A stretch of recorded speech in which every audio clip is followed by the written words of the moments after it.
When 3rd Battalion, 5th Marines got the mission to go to Sangin and replace 3rd Battalion, 7th Marines and 40 Commando of the Royal Marines, we knew that we were going to be in for a tough fight, and we were going to be taking over the area of operations by ourselves.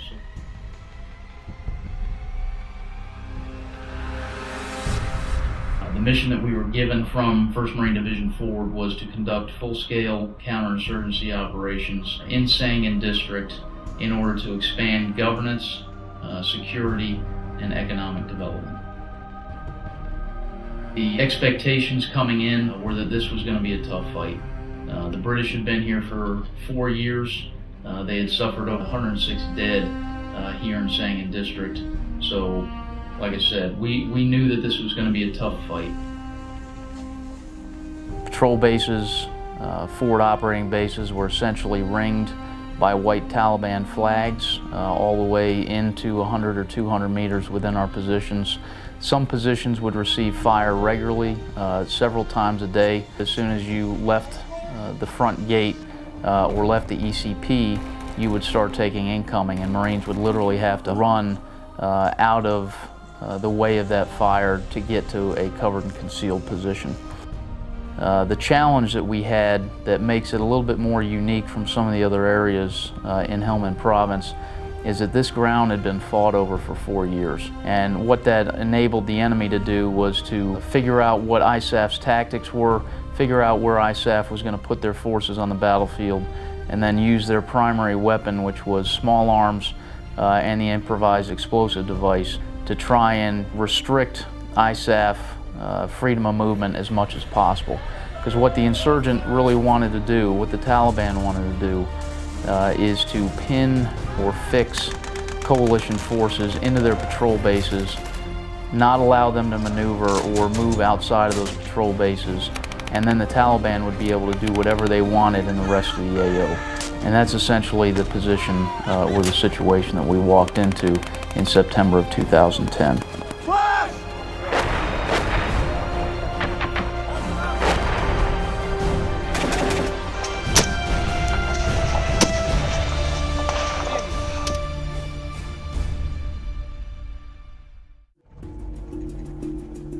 For the people that lived here in Sangin, honestly, the Taliban ran 95% of the district.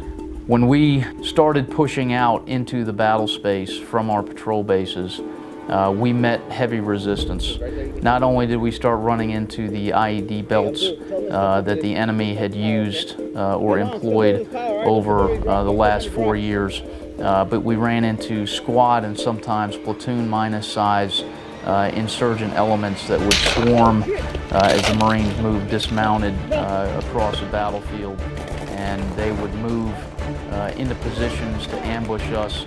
So there was a significant insurgent network that already existed in the AO, and when we went outside the wire, essentially we had the entire population, it seemed like, that we were fighting. In order to clear Sangin District, the battalion needed to conduct some deliberate operations, fundamental to changing the nature of the security situation here in Sangin. The first and probably most important operation that the battalion executed was Operation Outlaw Wrath, the clearing of 611. Before the 611 was shut down by the Taliban, and anyone moving out of the district center or where Jiroa was would be shaken down and harassed by the Taliban on 611. I knew that this was not going to be sustainable if we were going to push security out, and so over the course of about a month, the engineers with assault breacher vehicles, bulldozers, MRAPs, MATVs fired 24 MICLICs to clear that area and ended up reducing or destroying a total of 52 IEDs. Once the 611 was open, that was truly the turning point in terms of us being able to reinforce units within the Sangin district, which helped our readiness significantly. From there, we conducted Operation Dark Horse 1, which was India Company's push into Gambati. It was followed by Operation Dark Horse 2, which was Lima Company's push into the Wishton, into an area which was an urban maze that had tied down a lot of British forces. After Wishton was open, after the 611 was clear, after we had moved into Gambati, we were able to actually push out into areas and hold those areas clear. That enabled us to push into areas that the enemy had never had ISAF presence. And then also Operation Red Hawk, which was another Kilo Company, Hilo insert into the Tugay area, all the time trying to disrupt enemy defenses, get behind their IED belts, and disrupt and kill or capture the insurgents that had been hiding in areas that we had not been able to get to. A couple other operations of note are Apache Rage, which was after we had secured most of the northern green zone, the southern green zone, the fish tank and the Wishton area, and it quieted down during the winter time. We were able to actually start disrupting the enemy's network of sanctuary, bed down locations and cache locations in the eastern desert. And Apache Rage is the operation that we conducted over the course of February, and then the Operation Gold Shillelagh, which was conducted in March of 2011 in the Malmend area, which is an area that neither NATO or the ANA had ever been to except for Special Forces operations.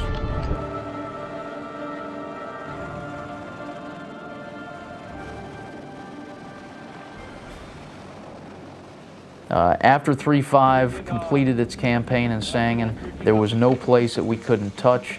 There was no place that 3-5 Marines could not go to anytime they wanted, and the Taliban would be forced to give up that ground or just leave the area altogether.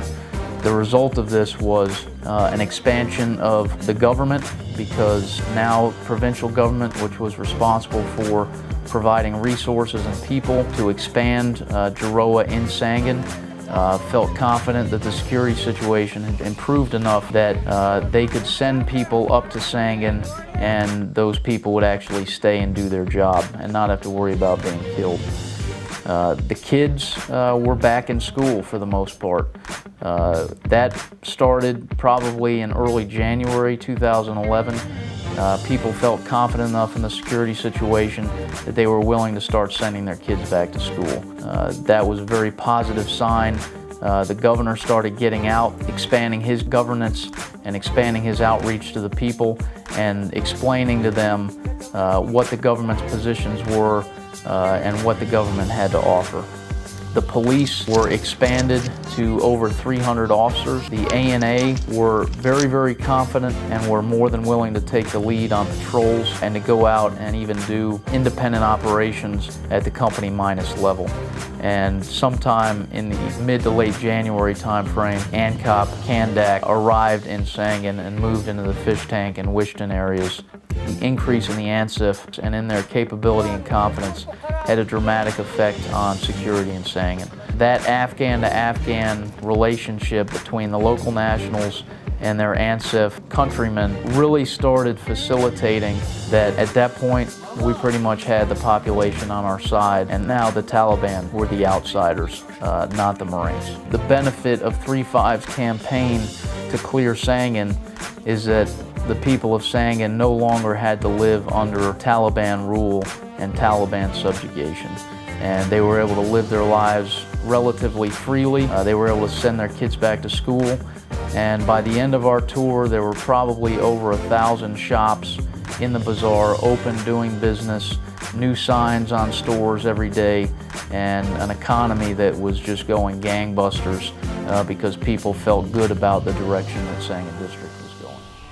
We have proven to the people that the Taliban are not some insurmountable foe or not some boogeyman that's out there, and that they can be pushed around just like any other group of criminals and thugs by a disciplined military force.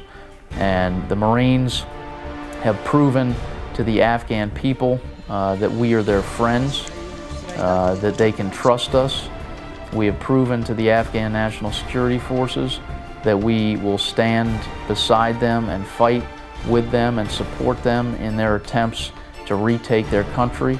And we have proven to the government of Afghanistan that we are standing here side by side as guests in their country to try and move security forward and secure a lasting peace that is going to create peace not just for the people of Afghanistan, but for the people of America and the West when the Taliban can no longer export their terror and hatred to the rest of the world.